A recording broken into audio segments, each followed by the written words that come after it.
Telinga saya ramai bisikan, alasan remaja nekat tikam sekeluarga di Jaksel, ayah dan nenek tewas. Mas, 14, anak laki-laki yang membunuh ayah dan neneknya serta melukai ibunya dengan pisau di Lebak Bulus, Jakarta Selatan, diduga mengidap psikotik paranoid.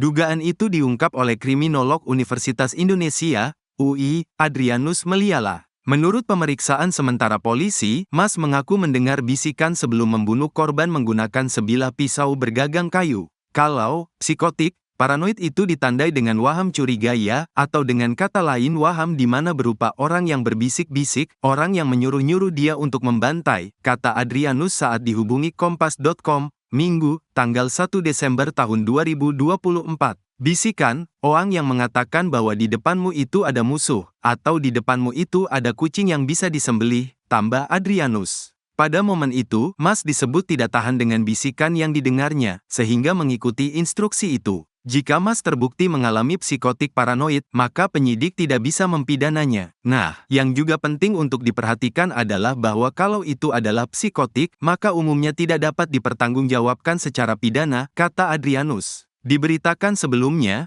Mas membunuh ayahnya, APW, 40, dan neneknya, RM, 69, di kediaman mereka di perumahan Taman Bona Indah, Blok B6, Lebak Bulus, Cilandak, Jakarta Selatan, Sabtu, tanggal 30 November tahun 2024.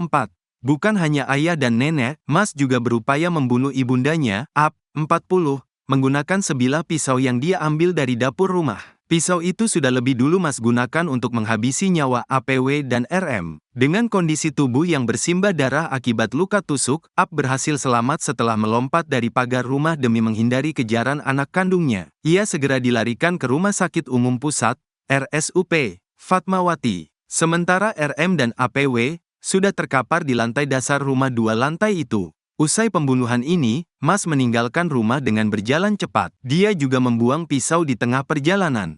Pisau itu sudah lebih dulu Mas gunakan untuk menghabisi nyawa APW dan RM. Dengan kondisi tubuh yang bersimbah darah akibat luka tusuk, AP berhasil selamat setelah melompat dari pagar rumah demi menghindari kejaran anak kandungnya. Ia segera dilarikan ke Rumah Sakit Umum Pusat, RSUP, Fatmawati. Sementara RM dan APW sudah terkapar di lantai dasar rumah 2 lantai itu. Usai pembunuhan ini, Mas meninggalkan rumah dengan berjalan cepat. Dia juga membuang pisau di tengah perjalanan. Seorang petugas keamanan memanggil Mas. Hanya saja, dia ketakutan hingga akhirnya lari ke arah lampu merah Karangtengah.